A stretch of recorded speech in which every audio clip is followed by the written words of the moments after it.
Hello, this is Sister Lisa again. We're praying with purpose and power.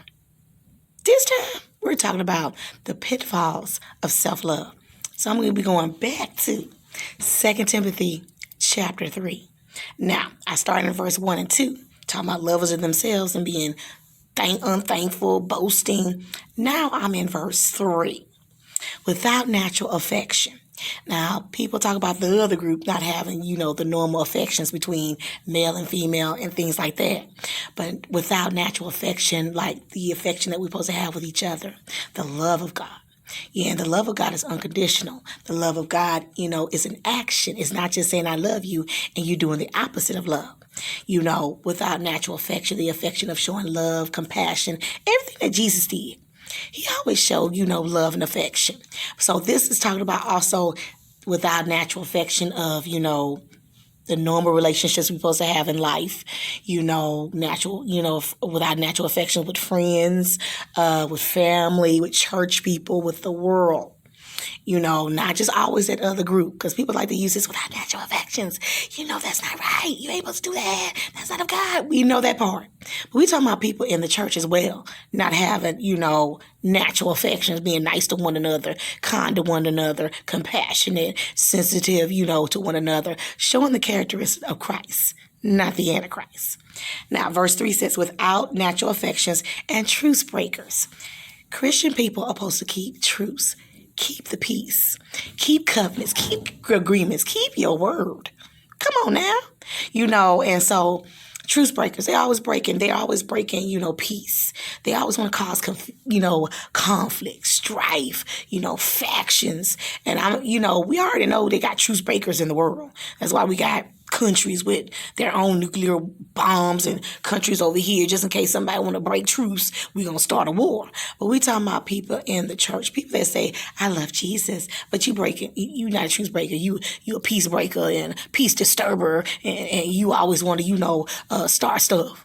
Want to be starting something like the Michael Jackson song and not trying to keep peace, keep truce, and keep, not starting offense and conflicts for no apparent reason because you need Jesus and deliverance and prayer. Praying with purpose and power. The next one, here's some commas right here. False accusers. There is a strong spirit of accusation in the body of Christ. People accuse you for everything known to man. False accusers.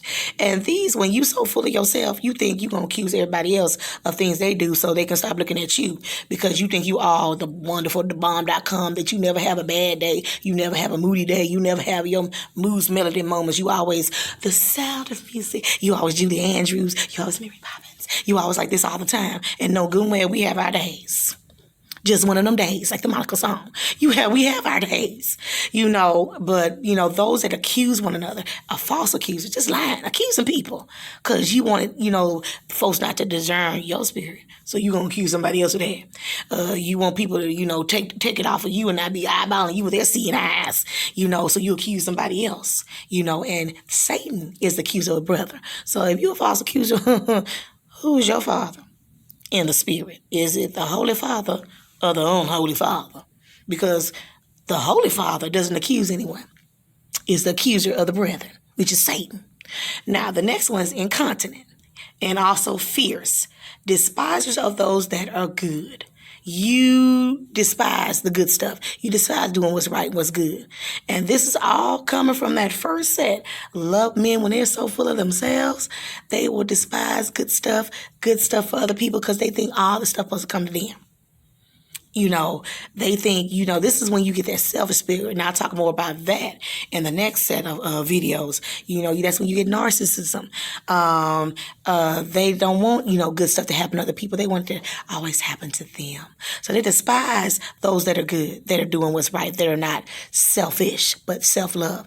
Those who are giving, those who are, helping one another, those who are showing the love of Christ, the compassion of Christ, sharing the good news. They despise that. They despise good stuff, because inwardly, when you so full of yourself and so full of self-love and stuff like that, you start becoming so, focused on you, self-centeredness. Next one, verse 4. You keep going with these words. Traitors, backstabbers. You so full of yourself, then you do whatever you can to get what you want, keep what you want. This is when you so full self-centered on what you want, loving yourself, loving what you need, loving what you want. You a traitor. And traitors, are backstabbers. They betray people. The next one is heady, just full of head, full of your head, full just airheaded.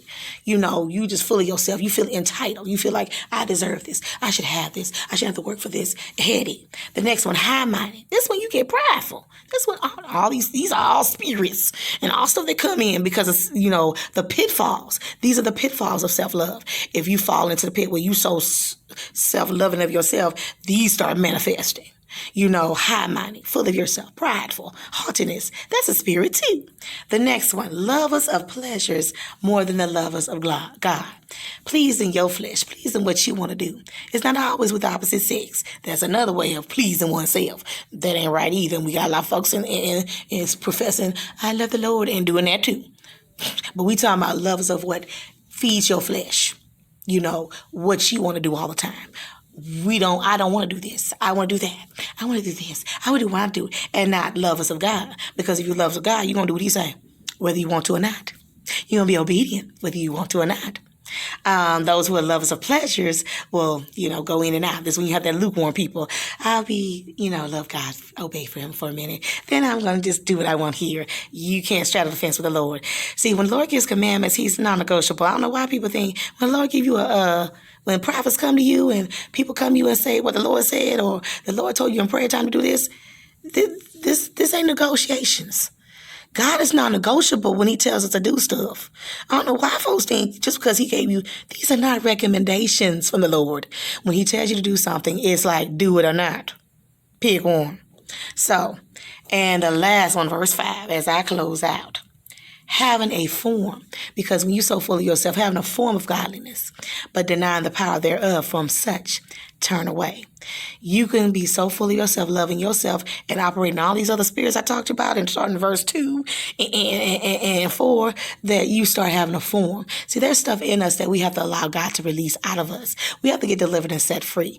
Otherwise, if we do not get delivered and set free, we start having a form of holiness, form of that I love God, form that I love people, form that I'm nice and compassionate, and inwardly you like a wolf, a big bad wolf, as I was talking in my classroom today, big bad wolf, but you come across like you the good wolf that you didn't mean to hurt the 3 little pigs, and then inwardly you were actually wanting to eat the pigs, but telling some false lie.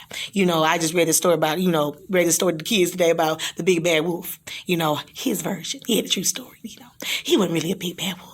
And I'm not really a bad person. I really love the Lord. I'm really a Christian. I really, love people. I really don't have bitterness, resentment, rage in me. I really, don't have any issues in my life. I'm fully whole and coming there with a form. And we got people that can see, discerners. They can see you have a form. But you're denying the power of God to deliver you. So there's pitfalls to self-love. You can love yourself way too much, and all this stuff start manifesting. Because God doesn't want us to be so full of ourselves that we ain't concerned about nobody else. But we pretend like we're concerned by other people, but we're really not. Keep it real. Keep praying with purpose and power. In the next video, we're going to talk about the spirit of narcissism. Because it's rampant in the body of Christ. People get narcissistic. We ain't talking about the world. We talking about people so narcissistic, they start operating like that. They start operating this because when you don't shut it down, and you fall to these pitfalls of self-love, then it becomes narcissistic. And you operate in a narcissistic spirit, a selfish spirit at all times. Keep praying with purpose and power. Talk to you later. Bye-bye.